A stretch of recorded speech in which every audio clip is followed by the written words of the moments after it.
I want to be able to inspire other women to know that, it is possible to be a great parent and to be a great business person as well. Those two can coexist. They can.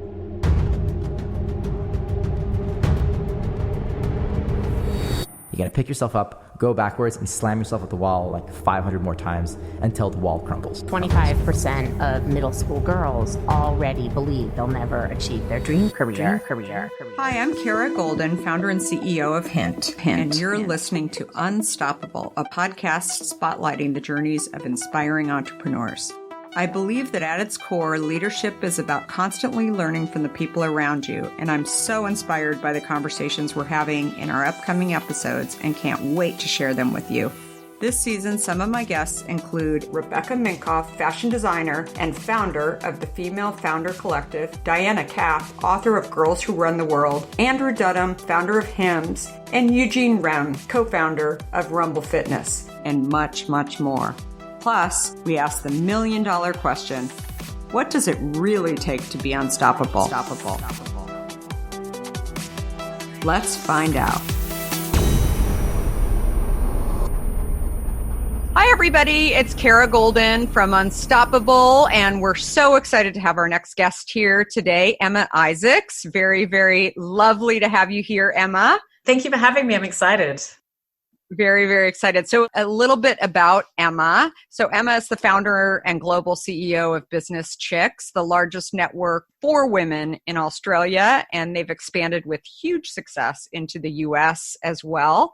She's here today to talk about her book, Winging It, which I just completed this weekend on my cross-country journey from New York back to San Francisco. So I loved it. It was very, very inspiring, and super excited to have her here to talk about it a little bit more. But again, back to some of her background, she's changed how we think about business events and has a thriving global community that operates on 2 continents in 11 cities, producing more than 100 events.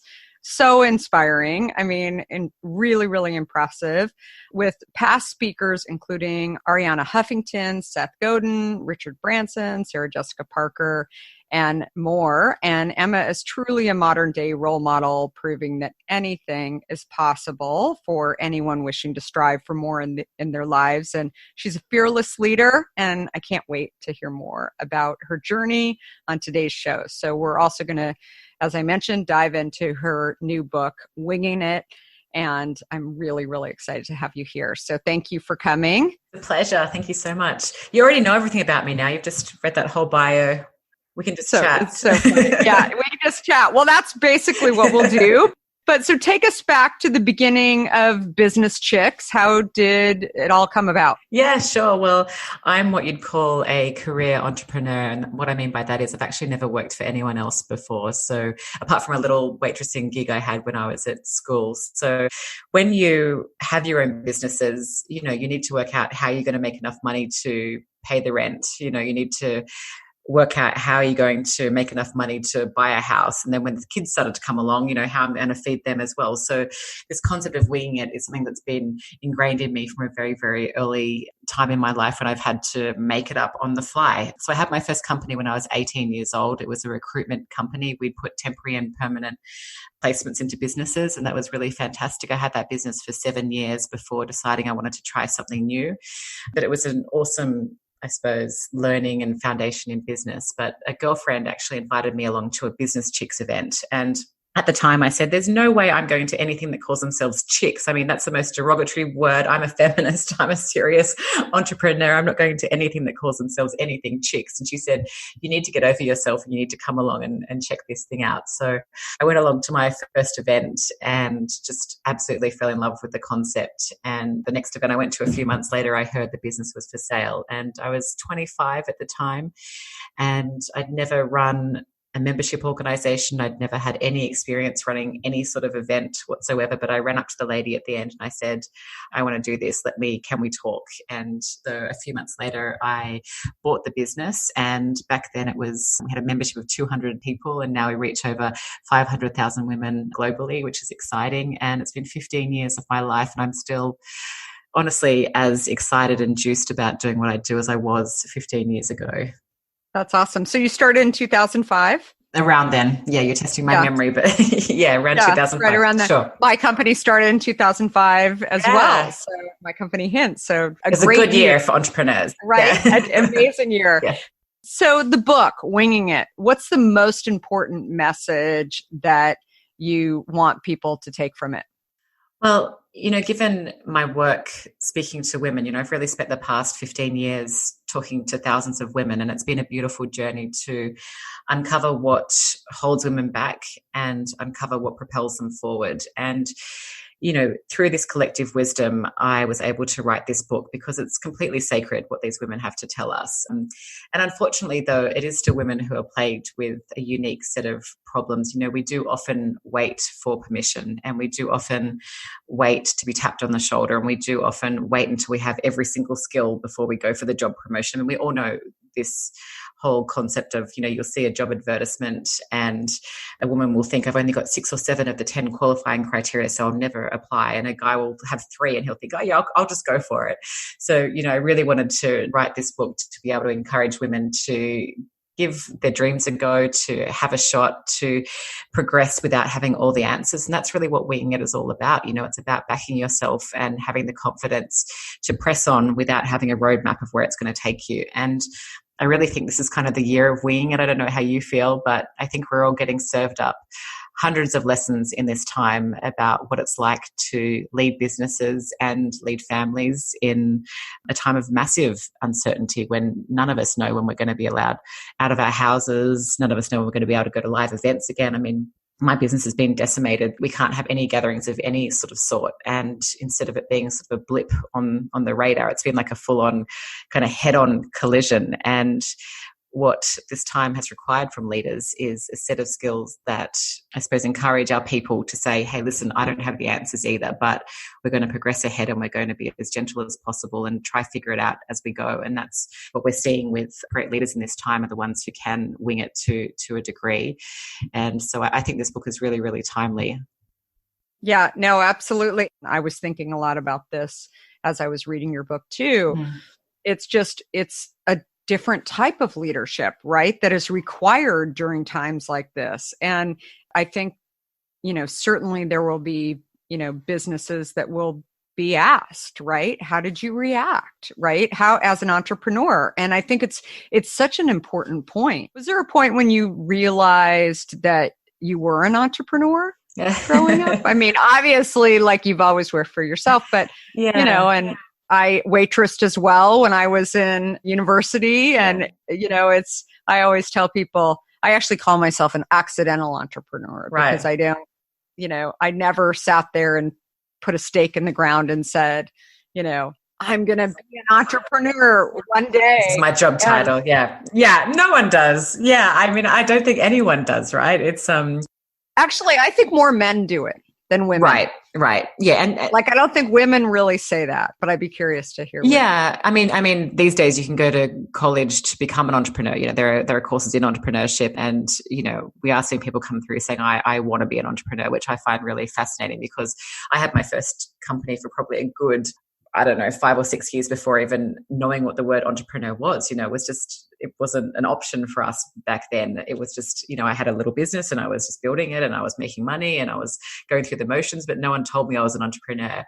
But I think if you rewind the clock a little bit and look back in my childhood, my parents would tell you I was an entrepreneur from a very early age. And we had a little chat just about birth order before we started this recording. And I'm the eldest of 3 kids. So the archetype of an oldest child, typically, it's generalizing, but typically is one of leadership. And what I would do is get all the kids in our neighborhood together in our backyard, and I'd stand up and on a little kind of stool thing and say, all right, here's what we're going to do. I want you all to go out and borrow some money from your parents and bring it back. And so they'd all come with their little coins and bills, and I'd count up the money, and then I would go up to the local store and I'd buy all this candy and I'd bring it back the packets, and we'd all open it together and divvy it up into little smaller packages, and then we'd sell it back to the parents at a really, really inflated price.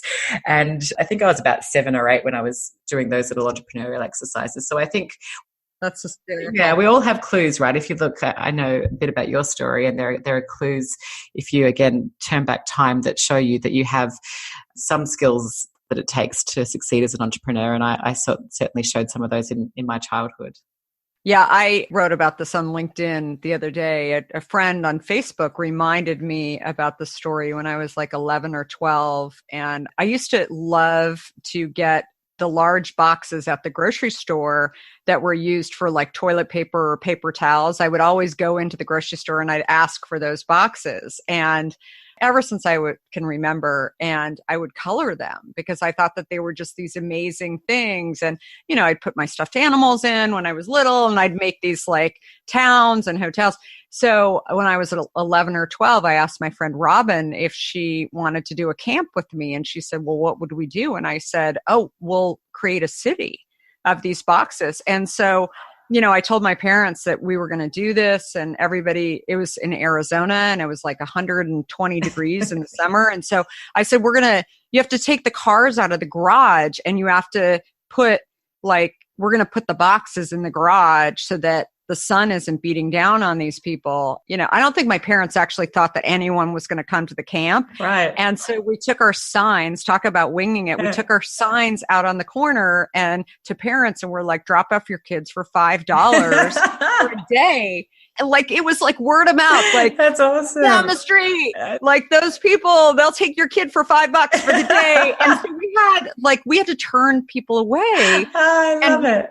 And we laughed at the fact that, I mean, we had so much fun. And then, you know, we said, oh, we're actually not going to build a city. We're going to build a town, so that people thought, you know, like we made up dialogue along the way. And I mean, it was hysterical. And then my brothers came home and they said, you can't just keep everybody in the garage all day. They have to have like some kind of exercise. So we took them to the local canal and we said, we're going crawdad fishing.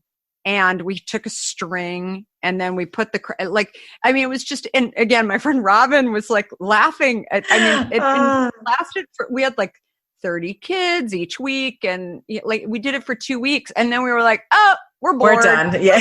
We're done. And we had done it. But, you know, I look back on that story and I'm like, and actually it's funny, that one was not in the book and that I have coming out. But I said, I don't know why it wasn't in the book, because I said I would just wing it and make up stuff along the way. That was so funny. What was your first memory of like really winging it? I mean, I probably would say buying the Business Chicks business was grit, or I don't know, the gall, I suppose, to start a company when I was 18 years old was one of them. I do remember I come from a very academic family. So out of my 17 or 18 cousins, I'm the only one without a university degree, which is hilarious. But I do remember going to university for 6 months and dropping out without telling my parents. And I'm Australian. I come from Sydney, Australia. I've been living in California for almost 5 years now, but grew up in Sydney. And my university was across the Sydney Harbour Bridge, if anyone knows it. And I remember after about 6 months of being very frustrated with my studies, I remember it was just going far too slow for me and I wanted to get out into the real world. Anyway, on one of my trips back home from university, crossing the Sydney Harbour Bridge, it cost $2, right, to give the toll person who was sitting there. And I remember looking in my purse for the money and I couldn't come up with the $2. And I thought, I'm completely broke. I can't even pay the $2 getting across the bridge here. I hate university. My life is going far too slow. I know I'm not an academic learner. I know I'm an experiential learner. So I remember in that absolute moment, I just decided I'm going to drop out of uni, and I had zero plan of what I'd do next. I was terrified to tell my parents I'd done it, but I did. I made that split decision, and it was a real kind of sliding doors moment for me, because a matter of weeks after that, I met my first business partner, went on to found that company with her. So I'm a big believer that, you know, sometimes one door has to close for another one to open. And that was certainly the case for me in that first winging it moment. So incredible. And I should also mention, and you talked a little bit about this, about birth order, but you have 6 of your own kids. So awesome. I was saying to Emma before we got on the phone that I'm always the one with the most kids. I have 4, and hearing Emma has 6, I'm like, what? So crazy. I love it. And what are the ages? So my eldest is 11 and they range from 11, 9, 7, 5, 3. And the little guy is 3 months old. I just had him 3 months ago. Oh my gosh. Yeah, wow. yeah. Wow. You're like still in the zone, in the thick of it. I'm in it. Wow. That is wild. It's amazing. I never set out to have this many kids. And if you'd asked me when I was 20, do you want to have a large family? I wasn't even convinced I wanted to have children. It wasn't sort of this lifelong, I must be a mother or else I'll be a failure at all. But we had the first one and it was a lot of fun. And then the second one came along and we just kind of kept on going. I mean, I think my husband and I are a little, I don't want to say reckless, but we just, we let life surprise us. And we found that's a really beautiful way to live. And this little guy's just been such a joy to have around whilst we're all working from home. And, my kids are doing online learning. It's just been a real joy to have him in the house for the past 3 months. And I've been lucky. I love being pregnant and I can do it. I know there's many, my sister gets hospitalized from morning sickness, but I'm lucky to be a good pregnant person. You've been able to. Yeah. I've been able to carry on. Like I work up until 41 weeks. My kids are always very late, but I work the whole way through. And then I have these beautiful births. I birthed all my 6 kids at home in the living room. Oh my gosh. It was extraordinary. And we had the little guy in the pandemic, obviously, and it was at the height of the Black Lives Matter protests. So, as I was birthing him, like there were helicopters whirring around above and it was a moment of intensity. I've got to tell you, it was just a very kind of heavy time for all of us and a time of deep exploration and confusion and, everything being thrown upside down as we know it. And I decided to live stream that birth on Instagram, as you do. Oh my God. Wow. I know. People what were people saying? It was beautiful. I mean, it was beautiful. And I want to say it was very PG. I mean, I was in the tub and everything, but it wasn't like the camera was like right there. But it was beautiful. I mean, obviously, Emma, I want to hang out with you. We can hang out. We can do it. But it was really beautiful. Like obviously at the time I was not focused on, what people were saying on the comments. And I a couple of days later, I got to have a look at it. But it was like this beautiful moment of connection and community. And people were just glad to have the distraction of the heaviness of what we were all going through with the pandemic and, our own conversations around race and anti-racism. And people were just, they were gorgeous. There were comments. I mean, 60,000 people or something tuned in, which was really crazy. And they were just saying things like, "Oh, this is beautiful," and "one more push." And, it was That's awesome. it was a great experience. I love doing it. I love it. I was thinking about this when my son, who is now 18, when he was 11 or 12, I think Lean In was just coming out and Cheryl was being interviewed and the TV was on and we were at the dinner table. I'll never forget. He said, "Mom, I just realized that women aren't CEOs." And I'm thinking, okay, where is he going with this? So I was like, yeah, no, doesn't happen all the time. And he said, "Why?" And I said, "Well, that's a really good question." And he said, "Well, you've always been a really good CEO and a great mom too." And it was at that point when I realized something that no one had ever said to me, which was that I was actually teaching my son things that society maybe wasn't as helpful in really teaching, right? And so he was asking these questions and continued to ask, like all the way through high school. He played a ton of tennis and he would come to me and he'd say, "Mom, why is it that the tennis teams in high school are separate? Why are there girls teams and there's boys teams?" And he said, "I actually like to play with the girls. There's some really great teams, but why do you think there aren't co-ed teams?" And I'm like, "You should change it." Right. And so I feel like what you're going to hear, and your kids are still a little young, right? But you're going to hear out of your kids is that what you've done has actually helping them to be, better humans, better leaders, better managers, better spouses, right? Anyway, I love telling that story because I really think, as hard as it is sometimes, when you've got one kid or lots of kids, I think that being a working parent and doing this while you're juggling and trying to figure it all out. It's worth it, Yes. right?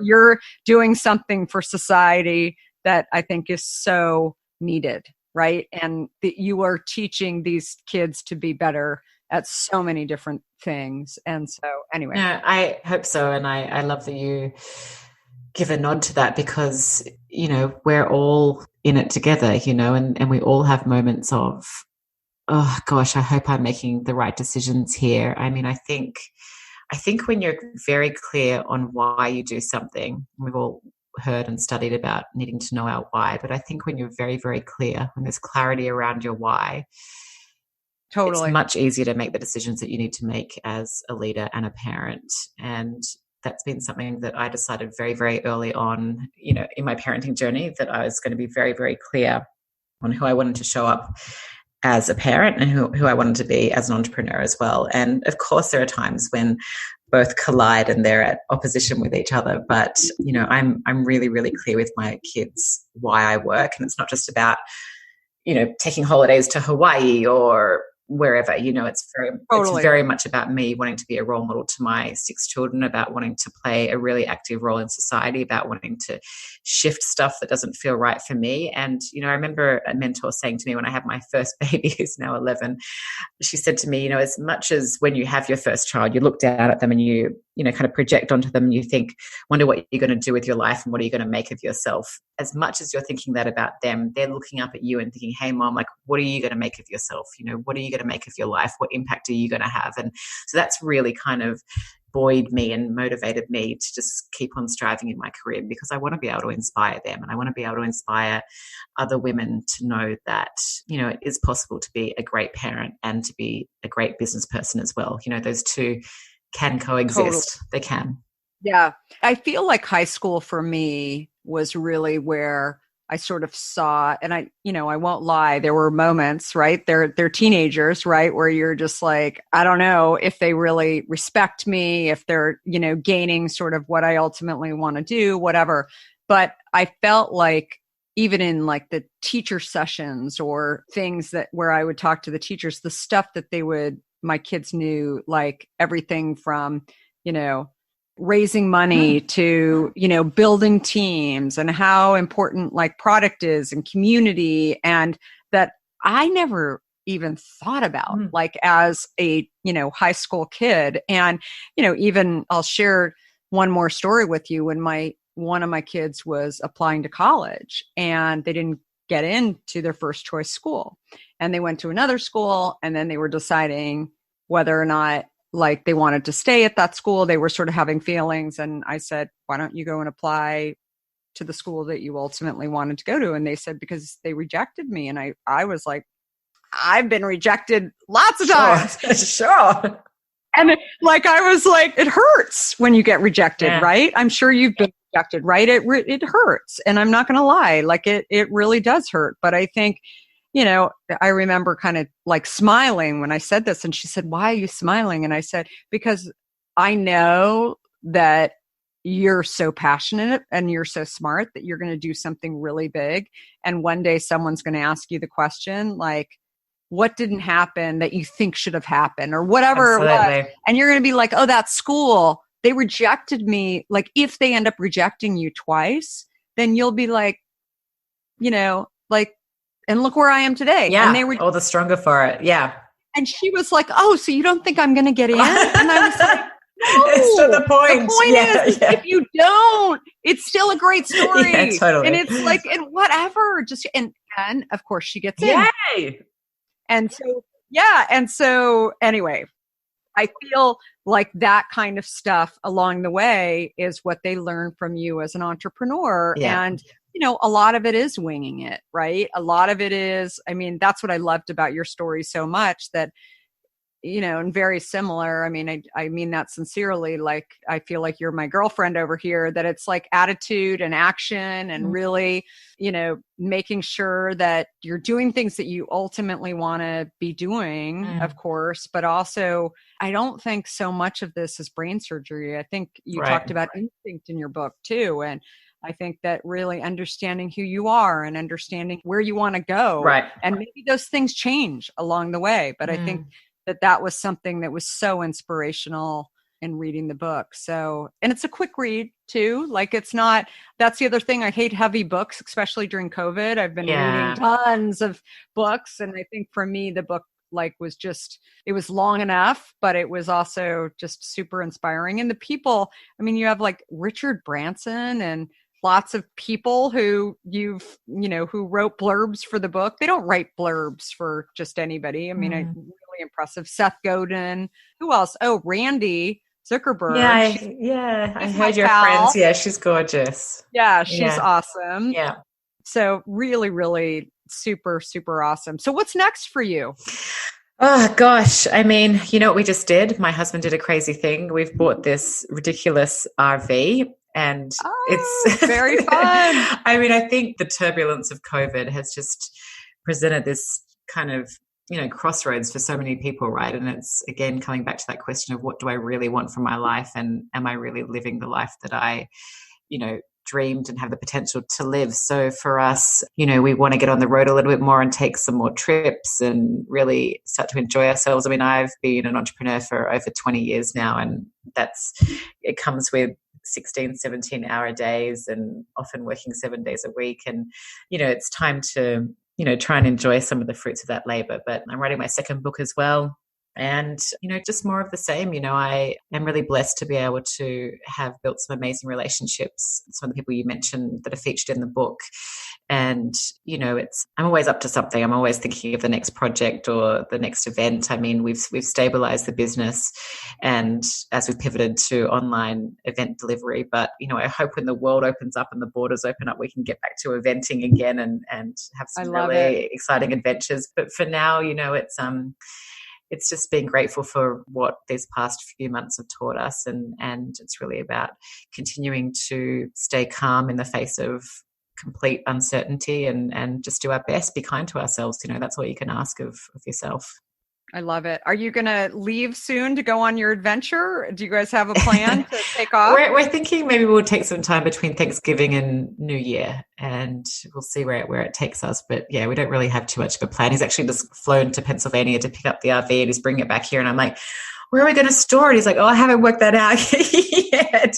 And it will not be in our street. Our neighbors will driving it back across the country. He is, with two of our daughters. And I mean, again, it's probably going to take him 5 or 6 days, but yeah, he's seeing it as an adventure. And I think that's a beautiful thing. If you can see life as an adventure, then, most everything else falls into place.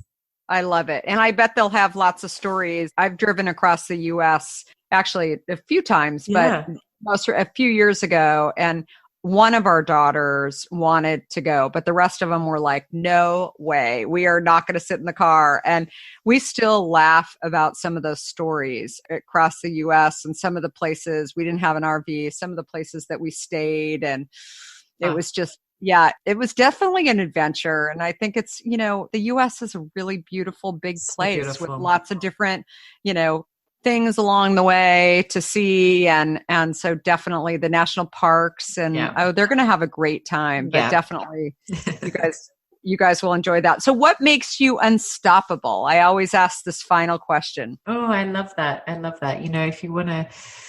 If I think about what's led me to any level of success that I've had in my career so far, I think I'd come back to relationships, and that's what makes me unstoppable. The relationships I enjoy with my team members. A lot of my team members have been with me for 10 or 12 years and are still kicking on strong. And I love that. And I've been the MC at their weddings and been by their hospital beds the day after they've given birth. And so it's I love it. It's a beautiful family. The relationships we have with our talent and our speakers are really, really important to me. And it's something I've spent a lot of time trying to nurture and cultivate, is the relationships that I have with people. And I love what Dr. Lois Frankel says about that. She says that when you need a relationship, it's too late to build one. So you should always be looking at your networks and relationships and trying to work out how to do favors for other people and be there for other people without an expectation of it being returned to you. So I think that's what makes me unstoppable. I love it. I love it. So the book is called Winging It. Where is the best place to purchase it? You can get it everywhere. Barnes & Noble, Amazon, Sounds True is my publisher, IndieBound, Target. Yeah, just do a Google search. I'd love you to read it. Thank you. And businesschicks.com. Check them out, definitely. And then Emma Isaacs on social. Yeah. As well. And very, very fun. So thank you so much, everybody, for listening. And definitely, if you like this podcast, then definitely give Emma a great review, and let's all subscribe to it as well so you can see the rest of the very, very amazing people that I have for you all to learn from. So thank you, everybody. Have a great rest of the week.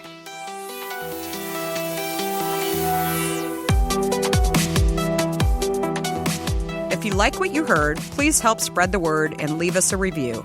You can also follow along with me on Facebook, Instagram, Twitter, and LinkedIn at Kara Goldin. Do you have a question for me or want to nominate an innovator to spotlight? Please talk to me at Kara Goldin on Twitter. Thanks so much for listening. Until next time, be unstoppable.